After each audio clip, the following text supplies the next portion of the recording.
Alright folks, welcome to Stu's Garage, and today we're actually going to be working on Stu's Garage. We've got some major upgrades coming for Stu's Garage, and this is something that I've been wanting for a few years now. I just never went and got it. I decided to go ahead and treat myself to it. So this should make things a lot easier, and what is it? Of course you guys already know. We've got the QuickJack lift system. So first off, I already know in the comments you guys are going to be saying, oh, well, you know, for not much more, you could have gotten yourself a 2-post or a 4-post lift and everything like that. Why wouldn't you do that? Well, folks, look around. This is a 1-car garage. It's pretty long, but the sides are pretty narrow. And although one could physically fit in here, you know, I've got stuff in the ceiling. I wouldn't be able to lift the car very far. I know you can take the thing down and bolt it up, you know, drag it out of the way, but really, like, where am I going to put that? It's just going to end up taking up more space. So it would work in some occasions, but just for my space and purposes, it just wouldn't be a good fit for me. So this is ideal right here. I can prop this thing up, I can drag it out of the way. We're going to mount this thing to the wall by the time the video is over. And a little bit about this system. As you can see, this is the BL5000 EXT, which is an upper middle range model. They have basically 3 different capacities. They have a 3000, a 5000, and a 7000. I would like to have gotten the 7000 model, which is suitable for SUVs, and it's a lot beefier. However, the 7000 model fully compressed is about 3.5 inches. This is only 3 inches when it's fully compressed. And when you're dealing with lowered cars like what I like to do, that 1/2 inch makes all the difference, and it would be a huge hassle for me to get it underneath that car. Even this set right here is going to be difficult for me to get underneath this car. The 7,000 pound version is not going to do it, and I never work on SUVs anyway, so it's not a big deal. Also, I got the EXT version. That's the extended wheelbase version. Again, I wanted to make sure that it's as versatile as possible. I can work on the big car right there. Primarily it's going to be used for the Drift Fox, but if I wanted to work on a larger car, I could. And even with this being the long wheelbase version, it's still small enough that it could work on a Mini Cooper if I wanted it to. So I think that this is the most versatile version that I could possibly have gotten. When this thing is fully extended, I have to check my specs, but depending on how you configure it, it gives you roughly 21 inches of lift, which is plenty of space to get around underneath the car. And again, you know, most of you guys are used to using jack stands and stuff like that. I've been using these things in the past, and honestly folks, I cannot stand jack stands. I absolutely hate them. I use them because I had nothing better, but they freak me out. I hate jack stands. So even with this setup, I'm still going to be using my safety blocks over there just in case. I always have something secondary in place in case something was to happen to whatever I'm lifting the car with. But enough of the pre-chatter. We're going to go ahead, we're going to unbox this thing, and we're going to go ahead and put it up and test it out. Alright, so we're going to go ahead and unbox this stuff very carefully as not to damage the contents inside.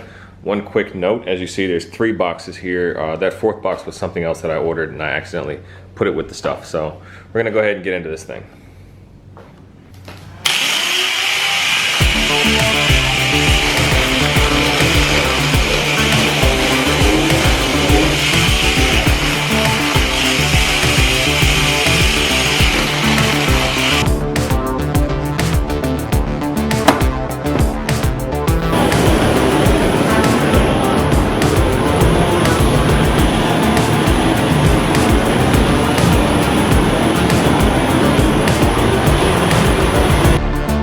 Alright, bad news folks. If you can't already tell, something is missing, but we're going to go ahead and go over what we have so far. So in one box they gave me this cool towel because we're going to be dealing with some fluids. Speaking of fluids, they are included. This kit takes 3 quarts of ATF as hydraulic fluid. We've got your hydraulic compressor, or whatever you call this thing here, that unit. And as you can see, this plugs into a regular wall socket.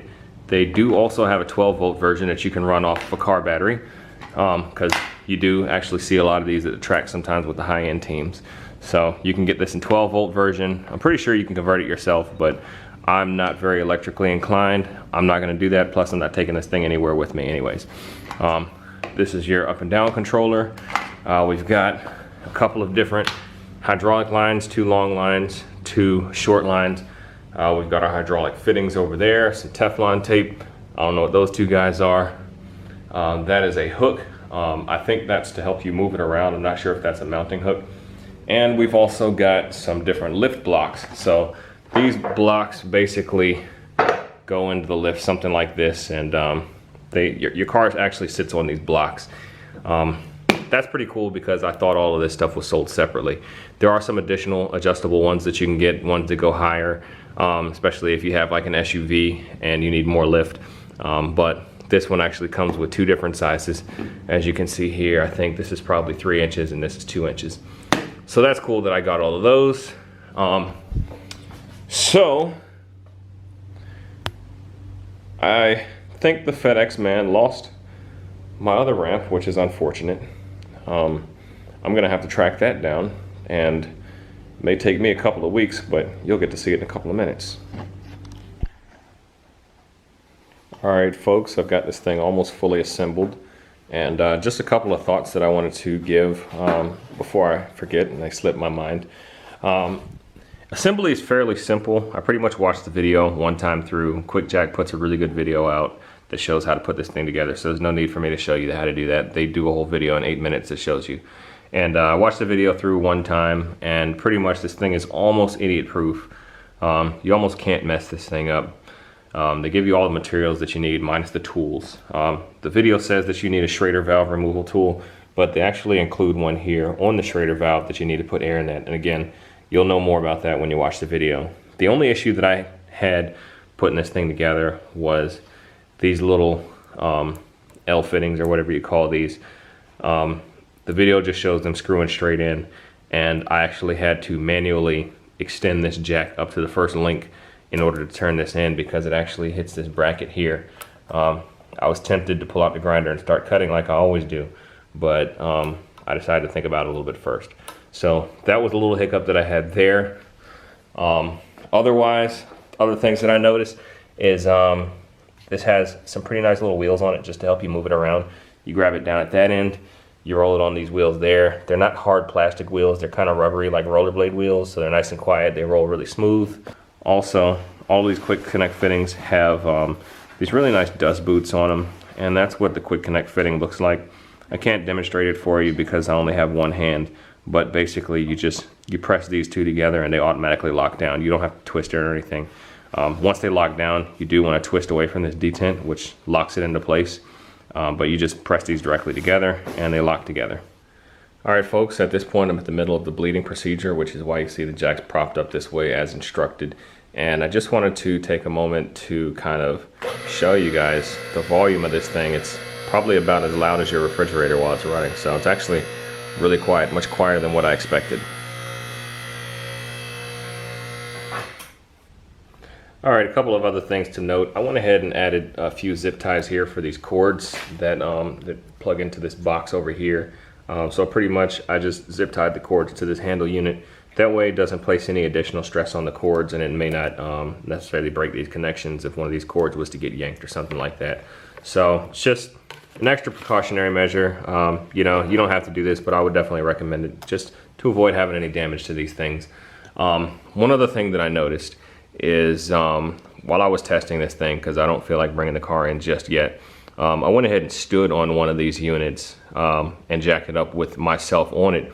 And I didn't jack it all the way up to the locking point. And I noticed once I stopped raising the units, it actually started to squish fluid from this side into that side. I was standing on this side and it started to push fluid. So this side started to go down and that side started to go up, which means that if you ever jack your car up and you don't get it all the way onto a locking point, you could actually flip your car off with a jack. Worst case scenario, but that's not good. So if you ever use this jack, make sure that you always hit one of the locking points. And this basically has a halfway locking point and a full locking point. So there's 2 locking points on here. Don't ever raise your car and stop to work on it without fully locking into one of the locking points, because that could be a dangerous scenario for you. So besides that, we're gonna go ahead and we're gonna put the Mustang on the thing.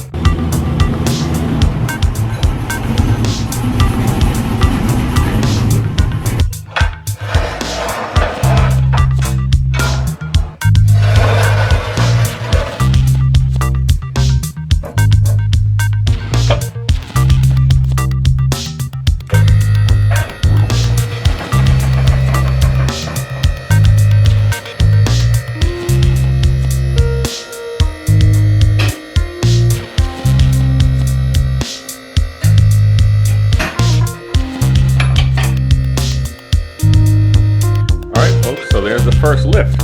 A couple of observations I want to make.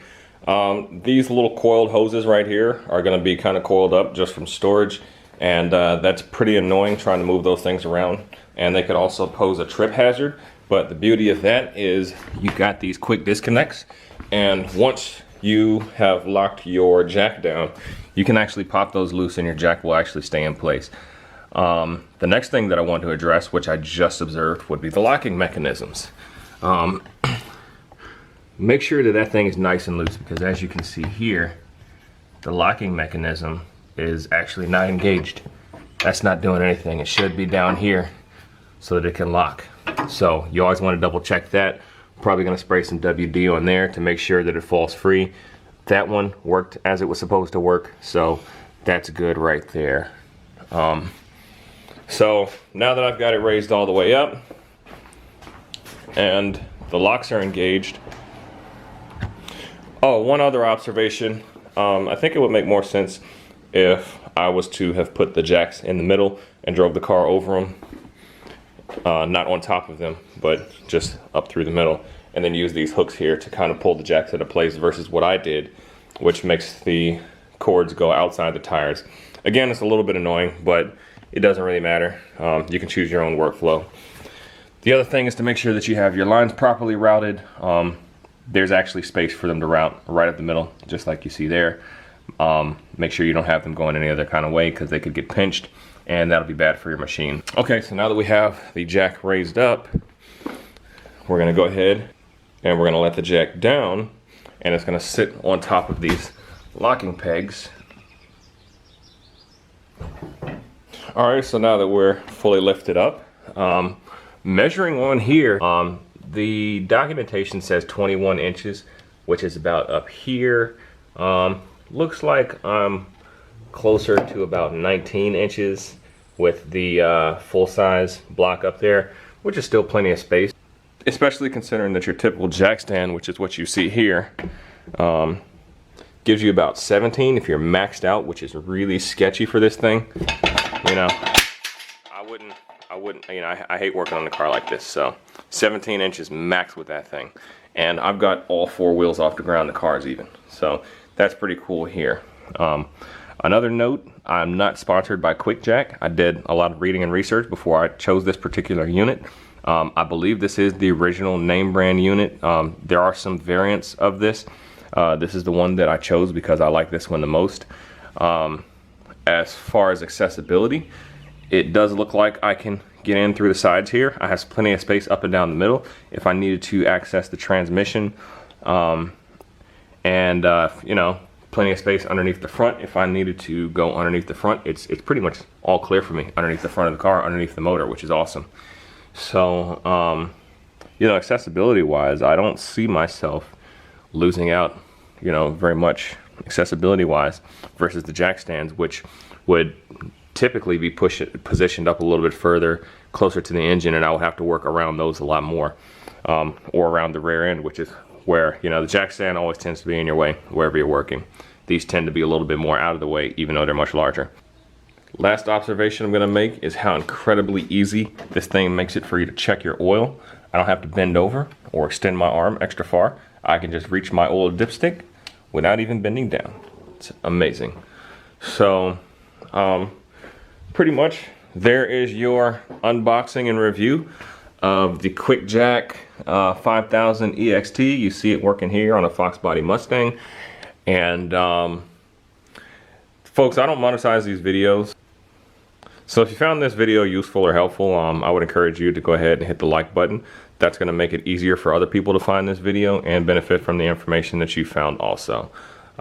That's about it, folks. Thanks for watching. We'll catch you next time.